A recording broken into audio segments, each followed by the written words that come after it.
Hey everybody. So I'm walking through town on my lunch break, and I've been thinking a little bit about the people. So I saw an old picture of the original buildings built in Port Townsend on, I think it's called Water Street. And the buildings that are there today are, I think, mostly the same buildings. These were built in like the 1800s.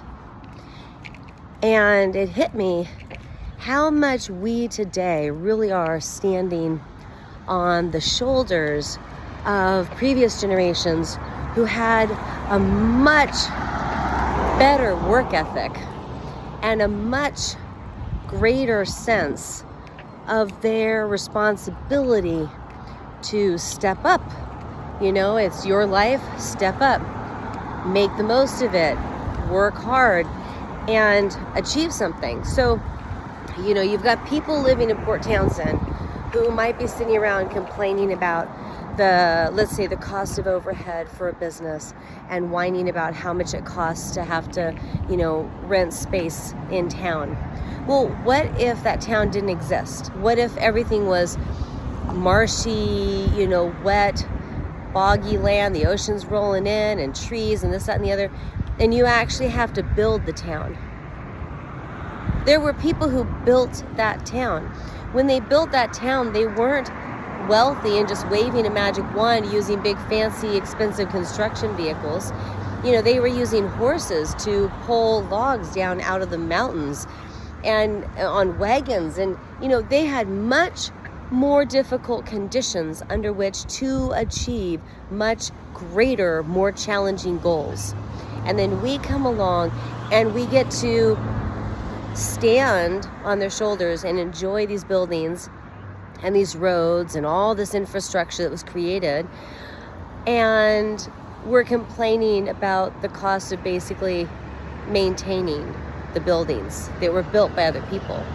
So that reminder, it just sort of speaks to the fact that your world perspective, your life perspective, and what you will do or not do with the time you have here, you know, it matters so much. So how can we achieve the really difficult goal of being born into a large amount of privilege, living this very soft, easy life, and yet not become soft and weak as a result? How can we not, you know, hard, challenging times where it's a do or die situation, they result in people who go, oh, holy shit, like, oh my gosh, I have to pick up, I have to get going. If I don't make it there for the salmon run, if I don't get to the berries while they're still ripe, if I don't make weapons to defend myself when our tribe is attacked by the neighboring tribe for the, you know, second or third time this year, if I don't, then I'm dead. So do or die is a really big motivating force. In our society around here right now, we have a do or be less privileged, do or don't own a home, do or live on government subsidies, do or you can't have a fancy car, but you still have a car. So we don't have a do or die, we have a do or basically be whiny.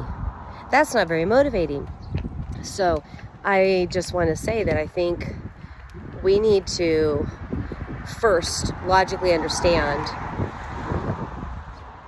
really comprehend and understand how incredibly privileged we are, how lucky we are, how easy our life is compared to most people in the world today and almost all people in the past. And then we need to take a deep breath and say, okay, how have I been led into weakness? How have I been tricked into being whiny? How have I been convinced to have a pity party while I'm enjoying a standard of living that is worthy of admiration, respect, gratitude, appreciation, joy, and then say, how can I be strong when it's so easy to be weak? How can I be healthy when it's so easy to walk in the store and buy crap food? And how can I, how can I be my best when I no longer live under the do or die conditions? And that's, I think, our challenge. I don't know. We got people who have a do or die sort of attitude right now about, I need to get out of the neighborhood I was born into. I need to not join the gang. I need to figure out how to get into college and get a degree or get into the trades.